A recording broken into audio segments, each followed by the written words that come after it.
Welcome to Corpse Club, everybody. I'm one of your hosts, Scott Drebit, and in your left top corner, if you were in on this Zoom meeting, is Jonathan James.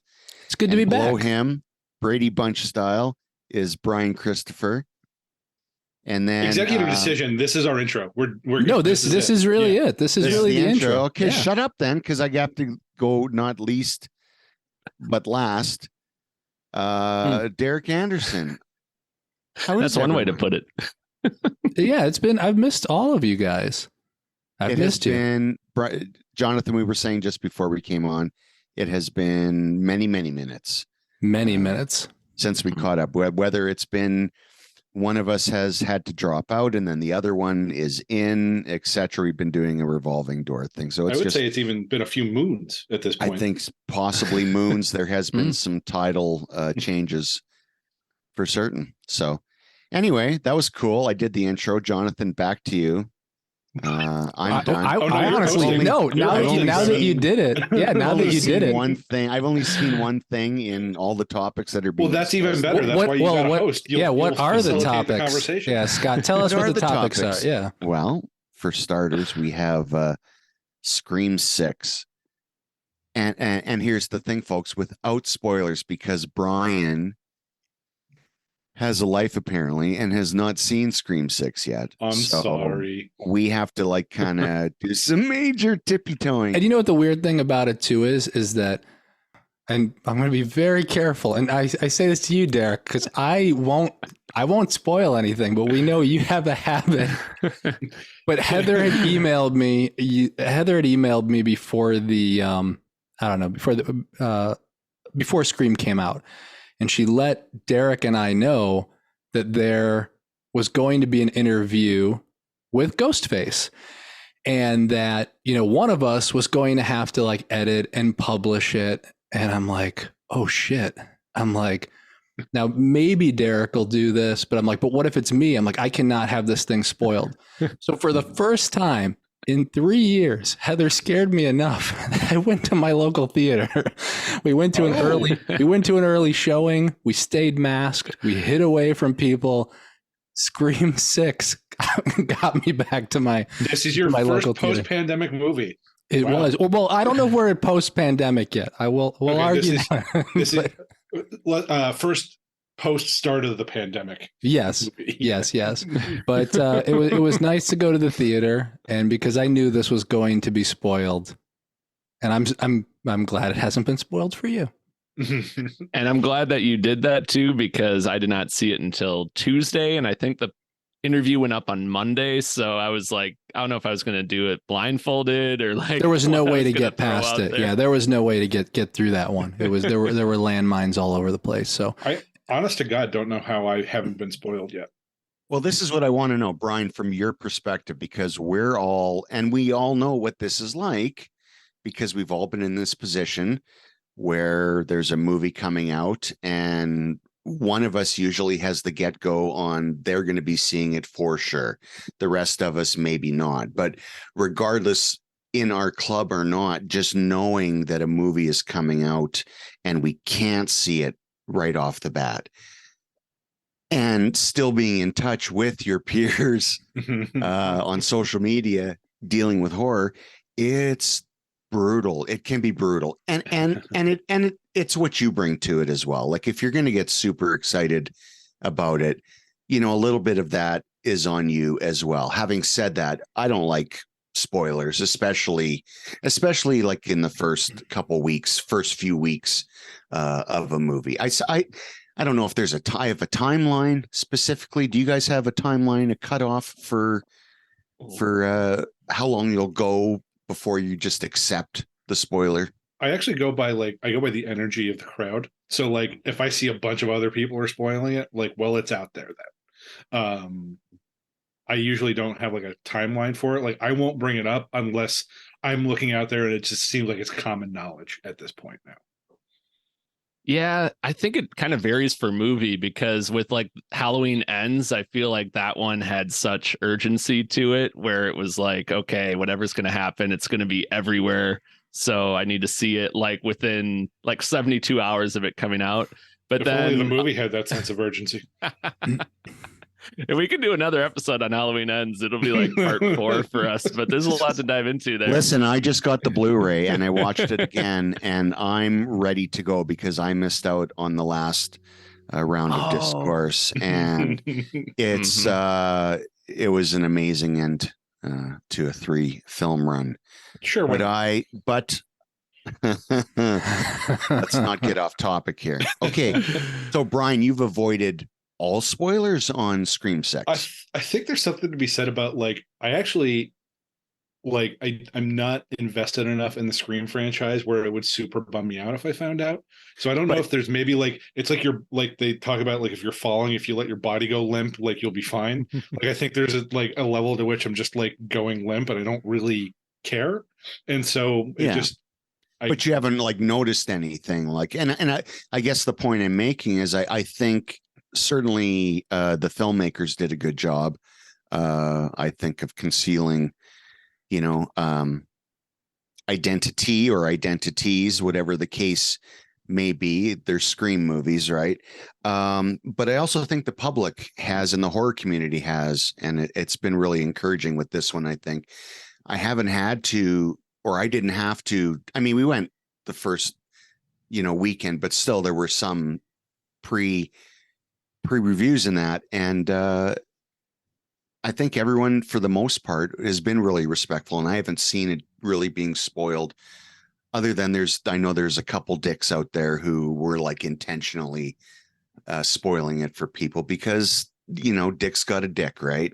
And can I tell you that it would, like, even if people did spoil it on Twitter, I wouldn't know because my timeline is horribly broken. That's what I was going to say. Like, I think the other thing is just like Twitter's imploding on itself. So I'm not seeing what anybody's saying anyway. Yeah. So unless someone like engages with the discourse or like retweets it, like I'm not getting the flood of tweets I used to. My timeline doesn't refresh. So we were just talking to Brian about this earlier, but I'm on it a lot less, and I don't see things spoiled on Instagram as much, or maybe I'm following the right people, but it's not as much of a problem because there's just not an influx of tweets like there used to be. Yeah. Like, at this point, unless I get like directly added with a Scream spoiler, I don't think it's going to happen, or I don't think I'm going to see it. This sounds like a challenge. Yeah. You heard them, listeners. or if you go digging in, spoiler-filled interviews with Ghostface, if you go past that spoiler. That's the other thing. I think outlets such as ours have been very good about making it clear on the headline that it's going to be a spoilery kind of thing. Because I think IO9 had a few things where it was like, by the headline alone, you're going to find out who the killer is if you read this interview. And I run into that stuff with Marvel news all the time. I'll go to like the day after a movie comes out. It's like, this is why this person was in the Ant-Man's post-credit scene. I'm like, the movie came out yesterday or tonight. Yeah. Ant-Man's toilet scene explained, like, well, I'm like, now there's a toilet scene. Even ants have to poop. But yeah, I think it's been really good. Like unless you seek it out, I think it's been hidden enough where we've been generally okay spoiler wise, because I didn't see it till Tuesday after it came out, so that was still about 4 days, and never ran into any issues with getting things spoiled. And I mean, to me too, like Scream would really bum me out having it spoiled because it is that murder mystery aspect of it. It's not it's not like a Friday the 13th or a Halloween where you kind of know who the killer is right off the bat. So I do like having the surprise intact going into it. But it's funny too, because like back when Scream 2 came out and they had like the script leaked and they had to change stuff in the movie, and that was back in the 90s, and here we are in a much more technologically advanced age, and they actually managed to like protect the plot for the most part from the public. So it's kind of funny how that works. Yeah, no, that's it is very true. Okay, so let's just put Brian aside for a second. I'm sorry, Brian, but Derek, quick thoughts on Scream 6. How was it for you? Ooh, I really enjoyed it. I've had some time to sit with it for a little bit because there was a lot to take in, and I'm going to be very. And Jonathan, you? Yeah, that's probably is best to just I'm kidding. cut me Derek. off. The less I say, literally, the better on this I'm one. kidding, Derek. Let's go, baby. Give us your But no, stuff. it was good. I like how I like as they call themselves the core four survivors from I guess we're calling it Scream 5 now, even though at the time it was marketed as Scream. So we have kind of like like I don't know, it's just funny how that works. But so Scream 5, I like how they expanded, spent more time with the new characters, and I thought it had some really interesting kills, and I liked the New York City setting. I thought they did some interesting things with it, and kind of like there's been a lot of comparisons to Jason Takes Manhattan, where you take something and you put it in an environment that you're not used to seeing that in. And I thought that was really fun how they kind of played around with putting Ghostface in the big city, in the Big Apple. So for overall, I think it definitely is got a lot of rewatchability. Not my favorite sequel. I think that would still go to like Scream 2, but had a lot of fun with this one. Okay, so give us a ranking then. Ooh, before we move on to Jonathan. Yeah. Oh, for me, it's almost. I think it's kind of chronological. I think it's Scream 2. Then I want to say, honestly, I might go Scream 3, Scream 4, Scream 6, Scream 5. Oh, I'm sorry. I would go probably Scream 1, 2, 3, 4. Yeah, 4, 6, 5, I guess. Maybe 6, 4, 5. Maybe 6, 4, 5. You heard it here first, folks. Derek Anderson taking a big steamy shit on Scream 5.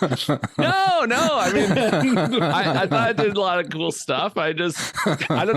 Scream 3. But not as good as 3, obviously. It has that. I love the Randy video that they do, and like it just feels, I don't know, that original trilogy to me. And I still, I don't know, it just, yeah, it's tough. It's okay. We love you. I also love how Derek's rankings. I also love how Derek's rankings are basically just him counting to 6. I know. And that's not a rip on. It's not a rip. I like all these. I don't think there's a bad Scream movies. So this is just my.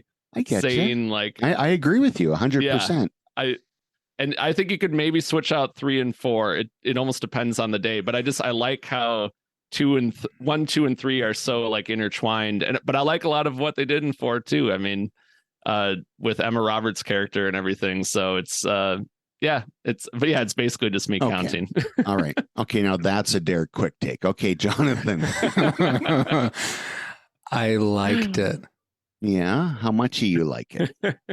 I liked it a lot. I liked the new setting. Kills were brutal. I love the intro. I thought the ending was a bit predictable. There were some breadcrumbs, which I could have done without. I'm like, there's a few things there. It's just like, oh. But I think the core 4 kind of felt like they settled a little more into their roles. I think some of them were a little more awkward in 5. So yeah, I liked it. And my ranking would be 1, 2, 4, 6, 5, 3. Ah. Okay. See, that sounds more like a password rather than like it is practicing counting. The password is Scream. For me, I'll do my ranking first. My ranking would be 1, 2, 6, 4. No, 5. No, hold on. Wait, what was it? There's 6 movies, right? I can do this. I know. Is there a 9er in there? This is why I shouldn't be hosting. I can only go to 5. Okay. So here we go. Don't forget about the Scream. 1, 2, 6, 5, 4, 3. So I think this says a lot about how Scott's coming in and his enjoyment of part 6. Yeah. No, I really dug it. And where it's sitting there right in the middle, it's, behind 2 Craven classics, 1 and 2, for me are like a perfect slasher pair. 3 heads down the slide where it belongs. And then I find 6, the new setting is so great. And I think it plays a large part in my enjoyment of the film. Getting out of Woodsboro was essential. If there's nothing, there really is nothing more in that town as far as, atmosphere, aesthetics that hasn't been covered, or just making, doing the paces around that whole area just seemed with 5. That's it. So I'm so glad they brought it into the city, and it really does. And you'll see it when you see Bryan. It really does inject a new sense of energy to it. And the radio silence guys, I think, are great too. And you can't compare them to Wes Craven. They're different filmmaking styles completely. You would see that if you put the first 4 Screams and the last 2 on back to back. It's a different filmmaking style, but the radio silence guys very much pay tribute, especially in this one, even more so than 5, to Wes and the series and the legacy. Well, there's your segue. Legacy characters. That this film provides, but I really think, the naysayers to this one, I don't get some of the big problems that they have. There were some people who said it was like very predictable, and I didn't get that at all, unless you're doing a counter predictability to the predictability kind Didn't of one Jonathan of those. literally just say that? No, I don't think it was predictable. I think there were some things that they. Oh no, not what you were saying. Yeah, there. yeah, no, exactly. Yeah. No, I was saying I've just seen on social media some of the complaints edged towards it, and those I don't see. What Jonathan is saying, basically, I'm just trying to start an argument between Scott. Yeah. No, what Jonathan was saying, I actually completely agree with. The kills are great. Yeah, they really are. Like Jonathan said, and Derek said, you're brutal, like very brutal. Stabby, knifey, muchy. But it's amplified. It's taken up just short of camp. And these guys really can create suspense and tension, and they do it here. There's a great, well, you've seen in the trailer, so we can talk about stuff that's in the trailer. There's the confrontation with Gale and Ghostface. That's in the trailer. That's really great. But there's a bunch, like there's like a lot of set pieces in this. There's ones on the subway. There's ones going the old ladder across 2 buildings, that old chestnut, right? that I love that every single time. And this is a great one. It really is. So this is actually Ghostface in Manhattan and not Ghostface on a boat for 2/3 of the movie. Yeah, that's not this. No, they are in they've all moved to Manhattan to get out of Woodsboro, right? Okay. And again, like you guys were saying, the core 4, Jonathan, they are more relaxed. They seem more cohesive. They seem a lot closer naturally in this one, and it really works to a great advantage. And then there's lots of great new players in this one as well. McDermott Mulroney. Isn't that it? Or Dylan McDermott? Which one is he? It's Dermot Mulroney. This is Dermot Mulroney. Thank you. Dylan McRoney. Like, they have 2 guys who look the same, and then they're like, let's give them the same name. Yeah. Like, come on. That's just not fair. So you get lots of great new characters in the mix. That new setting, the plot itself is interesting, but as it is with all of them, it's kind of the MacGuffin. It's not really so much about who did it. It's more about it's always the why, and the why is always a good a good crack up. And this one is no exception. The ending is what did you say the ending was, Jonathan? It was, I forget what you had said. It was like I forgot what I said. You said What it was was over the adjective? You said it was over the top or something, or do I have that wrong? Even if you did, I agree it was over the top. I mean, in a good way. I did enjoy it. Something about breadcrumbs, I think. Oh, yeah. They kind of, you're going to arrive at the solution of the, you're going to solve it probably before they want you to, but they still do, I think, a pretty good job of mixing it up and keeping you, invested. And what I like about this is I love this kind of slasher movie. That's the whodunit. It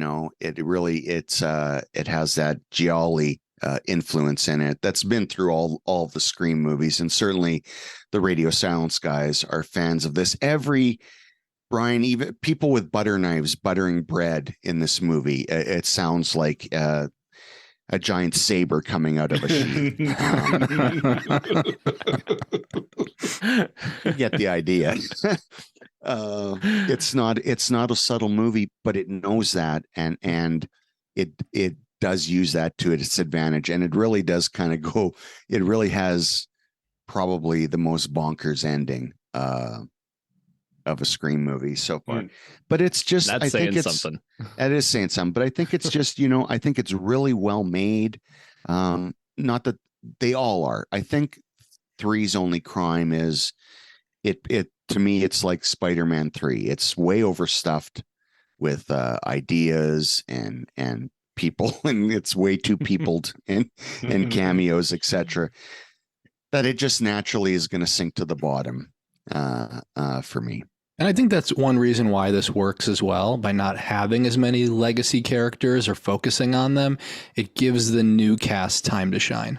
It really does. And Gale is, you're right, Gale is the only legacy character that's in this one. And thinking back after watching 5, and I loved 5. I thought it was one of the best movies of last year. But one of the things I think I praised at the time that now I'm not so sure about was the legacy aspect of it. It felt a little, looking back and watching it again, it was very shoehorny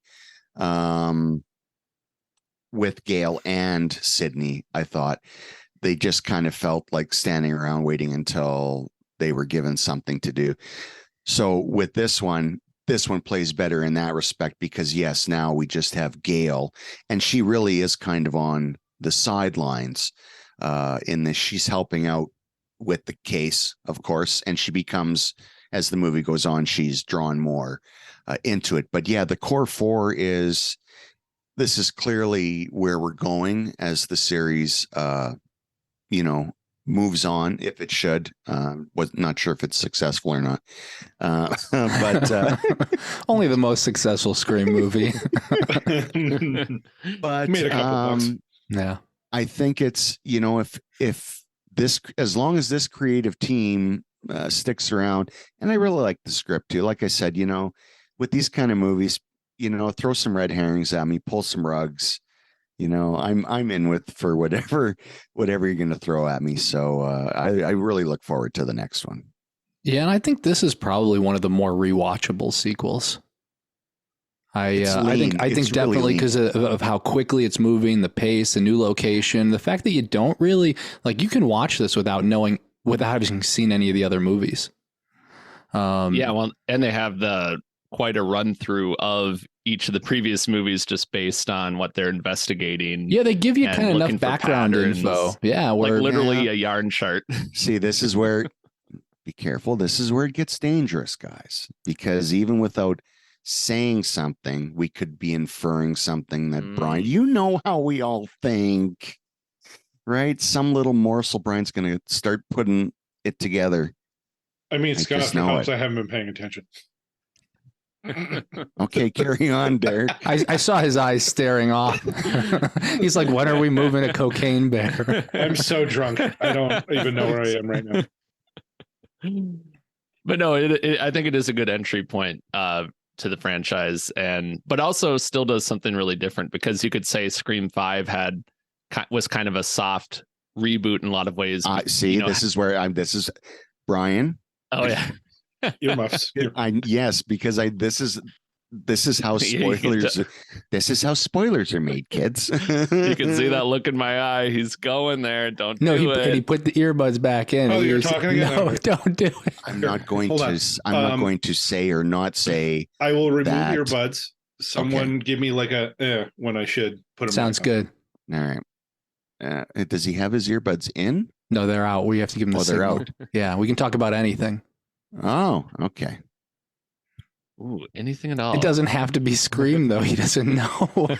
That's true. Let's start planning Brian's birthday party. It's about a year away. Yeah.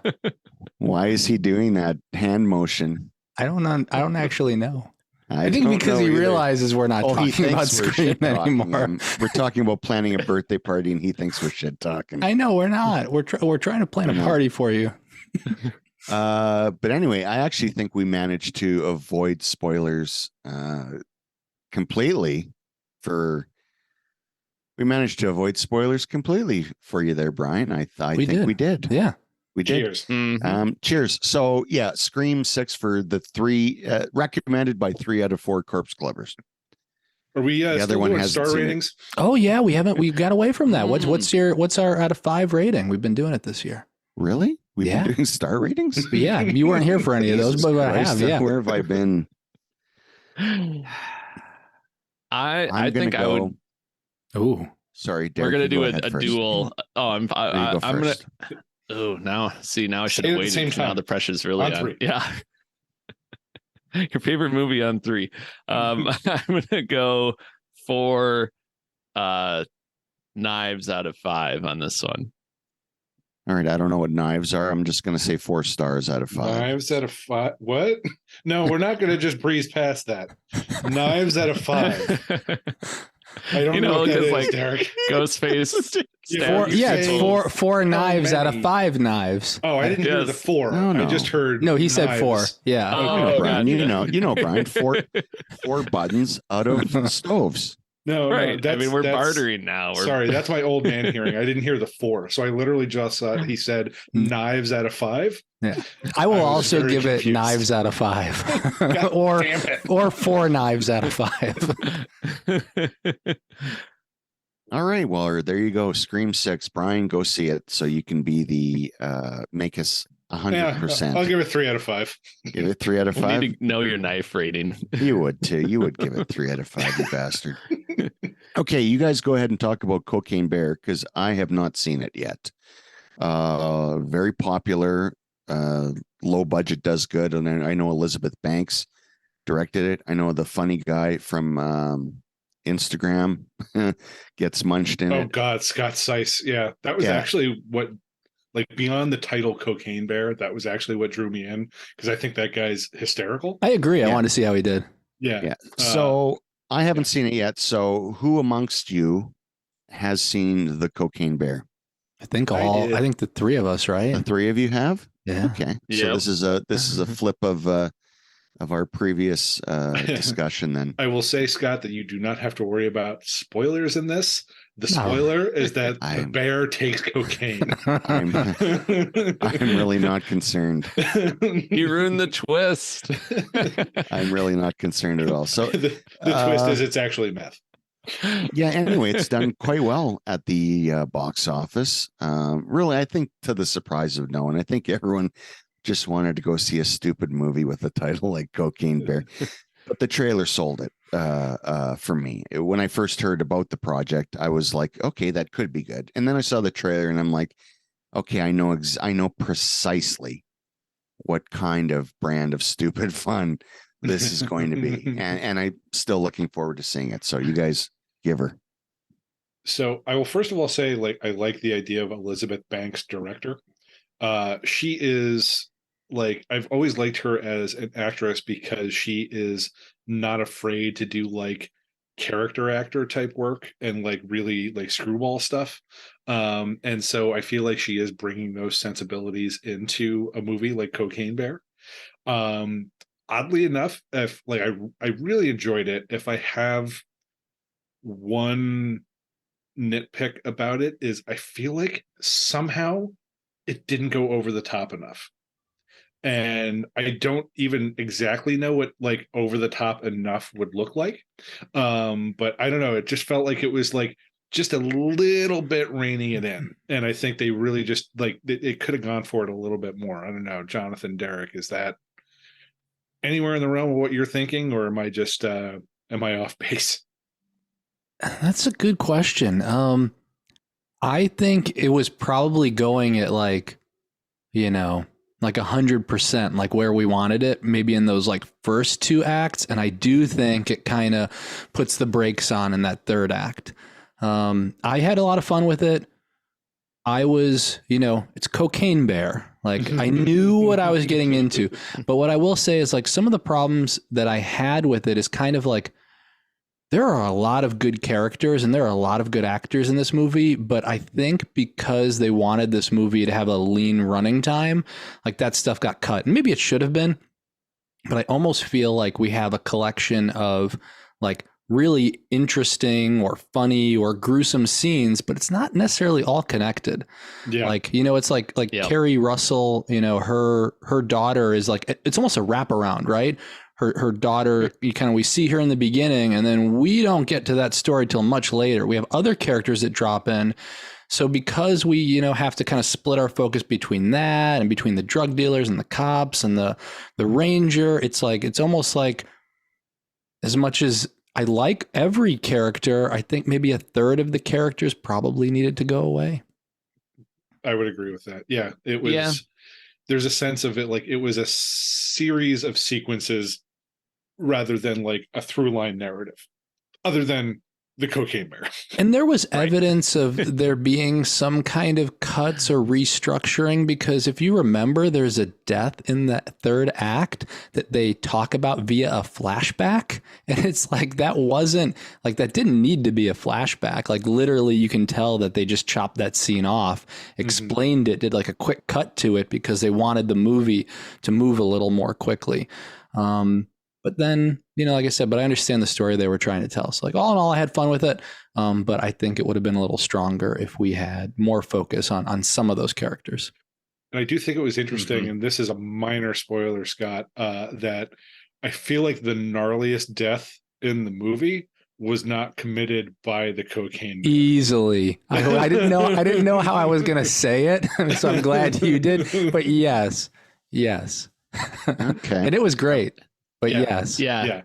Now, as someone who was around in the 80s, how much cocaine? We were all around in the 80s, Scott. No, actually, Derek. Except maybe Derek. Derek wasn't. Derek wasn't. He's a 90s kid. I'm a 91. Anyway, how much are we talking about? A lot of cocaine? Are we talking like Yayo, Tony Montana levels of cocaine here? Oh yeah. So let me set up the premise. It is an entire plane's worth of cocaine that it got dumped into the was it Chattahoochee forest in South Carolina, and so it is like, I don't know, conservatively like 30 duffel bags full of coke that have been dumped into the forest. Now the bear does not get to all of those bags, but it's definitely like they go Pac-Man on this stuff. Like that's They really do. That's their motivation. Like they are finding more cocaine.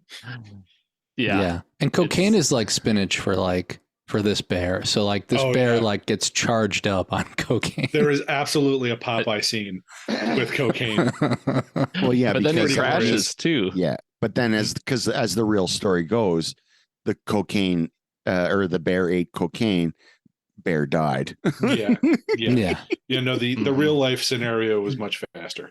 Not as much of a story, but no, not as much of a story. I do like the idea that Banks and company kind of took that basic premise and ran with it, and also like it's there is surprising, like, I don't know if nuance is the right word, but it's just like it's again, I don't want to like necessarily get too much into spoilers on this, but If Like, I it wouldn't does say anything smart, it really stands out because it's in a movie called Cocaine Bear. there's like you can't exactly make a direct correlation in terms of like movie villains between like Cocaine Bear and Jaws, if that makes any sense. Like Jonathan and Mhm. Derek, in terms of like Yeah. Yeah. It's a little Yeah. different. yeah. Now, Brian, on that front, how does it compare to, let's say, other, for instance, grizzly bear movies? Grizzly Bear movies. Yes. Maybe that's where I'm talking about, like the over the top. Like there's no like blow it up with a bazooka moment, you know? Like I think that there was just like that one little dash of spice that was missing that could have put that over the top. No horse head goes flying. Yeah. And honestly, No kid gets whacked up against a tree in a sleeping bag. it's missing Christopher George. I mean, every movie is missing. Every movie George. is missing Christopher George. Yeah, if this movie is lacking in anything, it doesn't have the best character get beaten to a pulp, buried, escape, and then just get immediately killed. And his name was Scotty. Oh man. Also, sorry to everybody who has no idea what we're talking about. We're making a bunch of Grizzly references, Which you should watch if you haven't yes, seen you it. absolutely should. William Girdler, bless his soul. Yeah. And interestingly enough, and tying this conversation to the last one, originally Radio Silence was approached to direct this. They did Scream Really? instead. Wow. Yeah. Interesting. And to tie Maybe the crossover potential. and to loop it back to Grizzly, I would say this is a very good like spiritual successor to Grizzly. Like I mean, there are some differences, but like Elizabeth Banks knew what she was making. Like, yeah, yes, you could do some, a double feature. Absolutely. You know, I have some nitpicks about it could have been more over the top, but it knew what it was and it leaned into it for the most part. When a movie is true to itself, there's nothing better. Also, apparently Elizabeth Banks really likes severed legs. There was okay. Yeah, they don't. It's funny too because at a certain point you wonder, like, is it going to go lean it more into the comedy? Like, how far are they going to go with the violence? And then there's kind of like a tipping point in the movie where it just becomes like a bloodbath, and they like, oh wow, they really are going to go there with it. So it's kind of nice to see them not, because it actually, you know, in hindsight, it could have been like a PG-13 release where they just focus more on like the absurdity of the situation, but the fact that they actually did do like a lot of makeup effects and like they really went CG for it, and they really went for the jugular. Although I will say, if you are if you are a practical effects purist, you will probably have some issues with this movie. Yeah, it's definitely it's not all like in camera necessarily, but no. It is, it's still fun to watch. But yeah, there's I do think that they could have for me, there's the scene like halfway through the movie that they just the scene with the Depeche Mode song, I just can't get enough, where like it just never, like, for me that was the high point of the movie. Like I thought that whole sequence was amazing and I was just waiting for them to do something like that in the third act, and it never like crescendoed again. So, but I still had a lot of fun with it. So out of 5. How many? 3.5 bear claws out of 5. And I think I know when Brian and I talked, I gave this a rating too, and I think I gave it 3.5 cocaine cubs out of 5 cocaine cubs. And I will give it 3 bricks of cocaine out of 5. I also love the fact that we just used a different rating system for everyone. We do. Yep. You know, and funny enough too, because you know we're honest with our listeners. Scott has left us. Our host has split. Our host we didn't even get into spoilers. And leader for this episode has abandoned us. Ooh, He's. I kind of hear. I think I hear him trying to say I'm here. But yeah, but I think he's off a video or something. It shows he's here. Yeah, actually. Yeah. But it's weird because like on Zoom, like he's not on camera and there's no microphone. So this is like his ghost. It's turned into a poltergeist situation where we have to go in and get him. Yeah. Yeah. Well, He's got the link. You can drop out, Scott, and we'll bring you back. We'll send a lifeline. Well, the good thing about it, it's not a good thing about it, but the good thing about the fact, like, we have another topic that he has no comment on, because we were going to talk about Last of Us, and he has not seen Last of Us, so we'll talk about Last of Us. Would you say he's going to be the Last of Us to see the Last of Us? Yeah, that's accurate. Oh, That's accurate. Have you, Derek? Are you all caught up? And Brian, you're all caught up?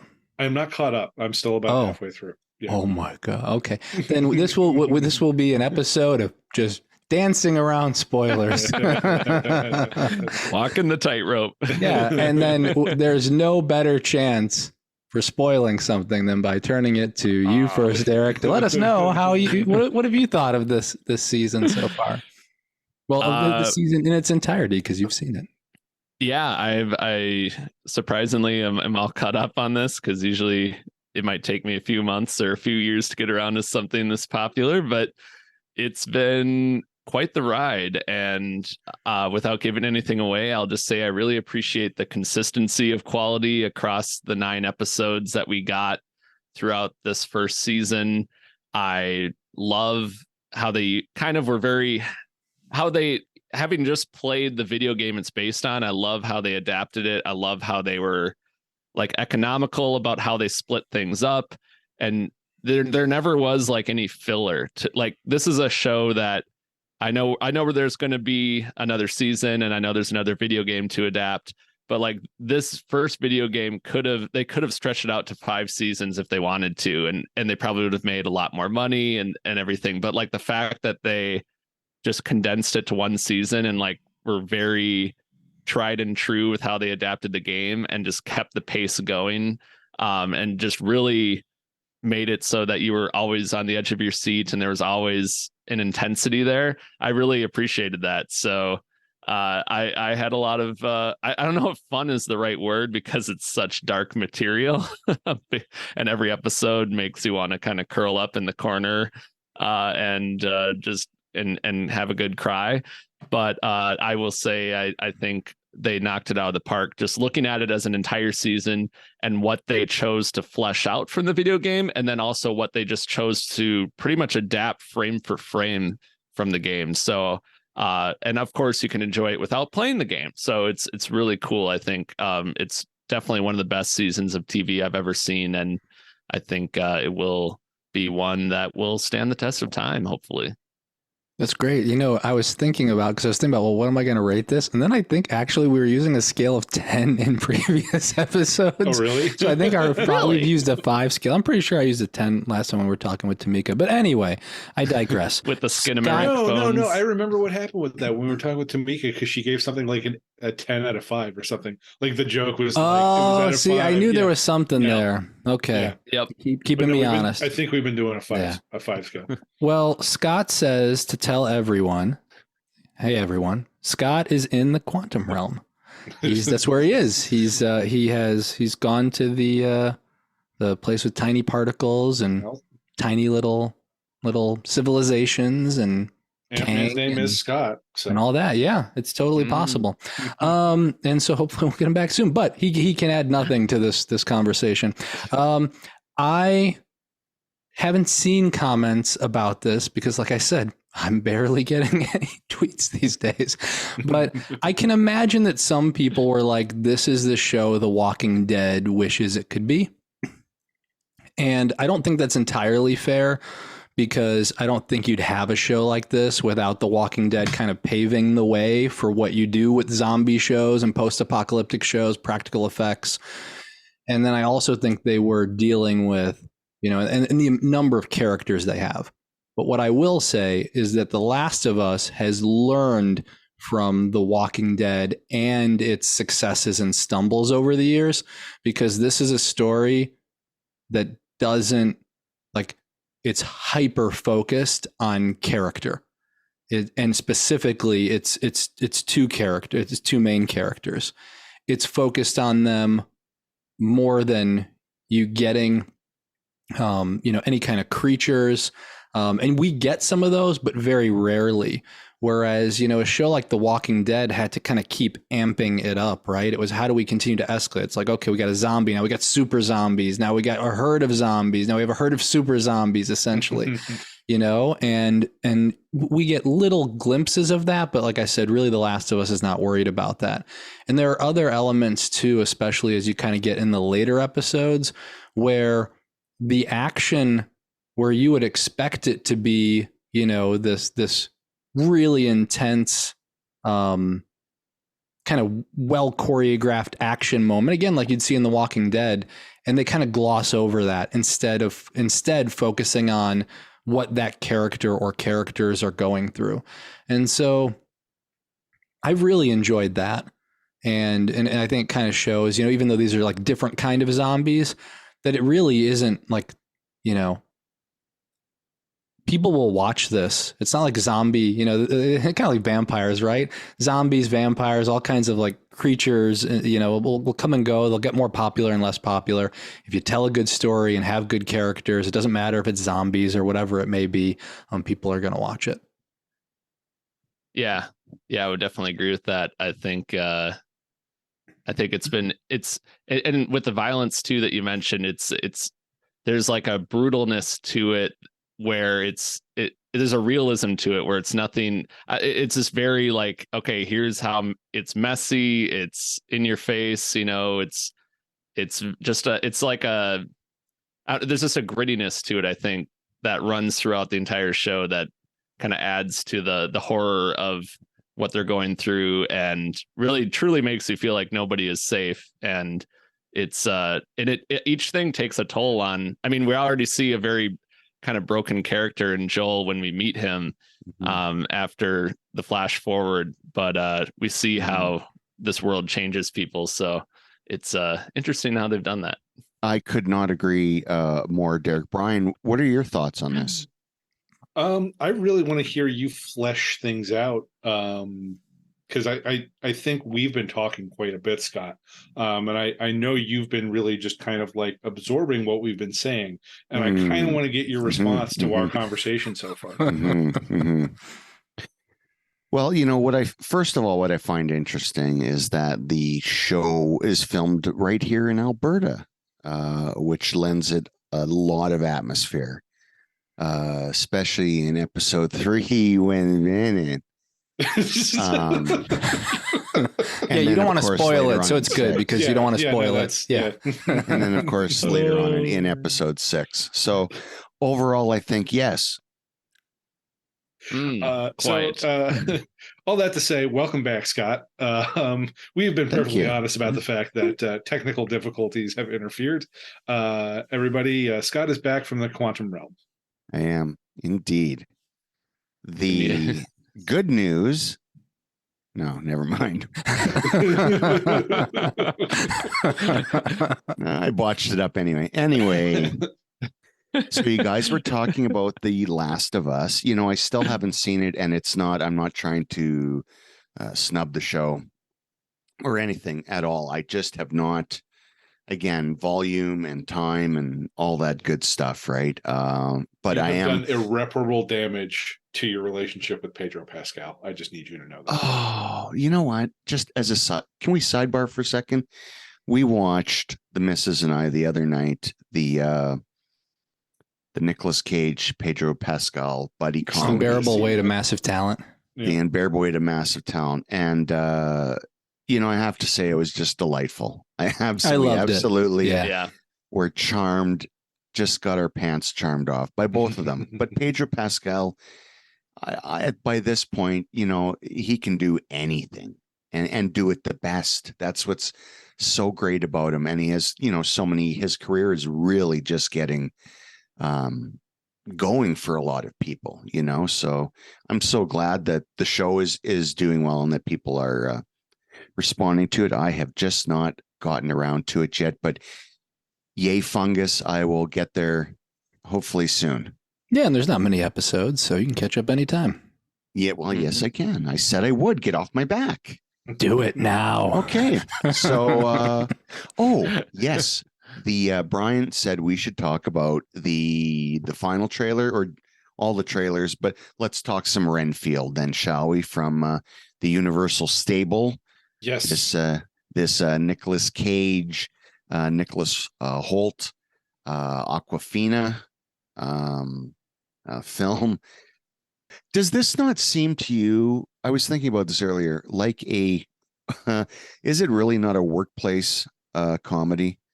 This is it seems like a workplace comedy, 100%. Yes, 100%. It's like the harried employee and the boss who just harasses them all the time, right? This is what it is, but it's in our world, and I think it's kind of great that we can now have an addition to this kind of. I like when horror goes into the mundane situations, right?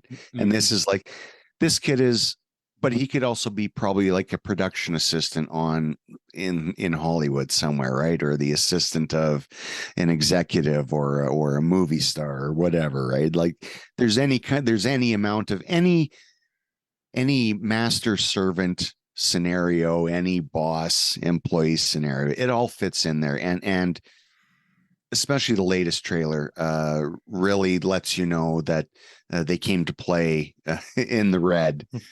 So Brian, why don't you go ahead and talk about the trailer bit, because it's gooey. Yeah, I mean, it's funny that you mentioned the workplace comedy element and the toxic boss, because there's a whole thing where they play with that, because Nicholas Hoult's Renfield is he's basically a walk-in at a group therapy session, and they're all reading it as just like he's got this toxic boss, and they don't know like the things he's saying are quite literal about him. No, this movie just looks charming as hell. I like the first trailer. I'm even more excited with the tone of this final one. Even with like, I feel like the recent trend lately of trailers taking like pop songs and like epicifying them or something, like turning them like into like big boisterous movie trailers. In this case, Radiohead's Creep. It's getting a little played out, but I also kind of liked what they did with it in this one. Yeah, this just looks like it's going to be so much fun. It looks like, they're letting Nicolas Cage be Nicolas Cage, but in a way where it's not going to just like completely take over the whole movie like this does. Well, it seems controlled. Yeah. Yes. Yeah. And it looks like this is indeed Nicholas Hoult's movie, but if the trailer is in the indication, I think they're going to have the right balance of like, he's the main character, but yeah, Nicolas Cage is going to be the foil. And so, if I may, Brian, I just wanted to sidebar again quickly. Nicholas Hoult, I recently just saw the Menu, and I think he maybe gives the best performance in the Menu. I really think he does. Yeah, he's great. Yeah, carry on. No, I like him. I like the fact that he's like, I think he is a really good casting choice for Renfield, because he's got that like harrowed charm. Like you can tell he's just like going to be going through this entire movie with bags under his eyes and just completely put upon the entire time, and just the buildup of him actually standing up for himself, I think, is going to be the crux of this movie. Well, okay, well there's some interesting the whole thing is kind of a carpet pull, because I know this was not the film, the treatment of this character that I was expecting. But at the same time, in this day and age with, it's in the public domain now, so it can be anything, but you hear it's coming from Universal and you're thinking you're going to get some kind of reverent take. It's going to be Renfield's point of view. And then you see that first trailer and you're like, oh, I'm so glad it's not that. And I'm glad it's this. Well, interestingly, the story was from Robert Kirkman. Nice. Really? Yeah. Okay. Interesting. And he's one of the producers. So that, yeah. But yeah, it's, I like too how it's going with this over the top kind of Matrix type action with Renfield having like eating. I wasn't like expecting that. Yeah. Well, yeah, that's that give him the superpower. Well, yeah, that's what I was getting up to, is like, it plays like he becomes like a video game where he eats tokens and then he gets supercharged. But when I saw that, I was like, okay, because when it's done well, you'll go along with anything, and I mean within the realm of the ridiculousness that we see, like the meeting, the AA meeting or whatever kind of help program that it is that he gets invited into. And that looks like that's going to be quite a great bloodbath scene. But it's, as you said, Brian, it looks really charming. And I like that Universal is putting money behind this to say, let's have some fun with these, legendary characters. Absolutely. Like, yeah, I knew as soon as they cast Nicolas Cage as Dracula, I knew there was going to be a playful element. I didn't know kind of like how over the top silly it was going to be. And I mean that in a good way. Like if they're going to go for it, I like that they're fully going for it. Yeah, well, we'll find out in how long? 3 weeks? Next month, April 14th, I believe. Yeah, and I do have to plug that in a week from the time this episode drops, Derek and I will have seen it. It's going to be premiering at the world premiere at the Overlook Film Festival in New Orleans, and we will be there. Oh, and Brian, you and I shall not. We'll hold the fort down. We can watch Bram Stoker's Dracula again or something like that. We'll watch Tom Waits be Renfield. There we go. Now, speaking of the Overlook, and maybe you don't have details or what, but can you guys tease us a little bit with what other premieres you guys might be getting? There, if you know, what do you got? I do have some details. So we will. It opens with Renfield, so we'll be seeing that. The festival closes with Evil Dead Rise, so we'll be seeing that. Yeah, I hate you. I mean, I love it. Brooklyn 45's playing, and there's a number of other movies that we're going to be seeing. But also, we go there for like the different immersive experiences. Oh, yeah. And we will be hosting trivia this year, so that'll be a good time. Well, that is lovely. Yeah, final exam in-person edition. So we'll be doing that.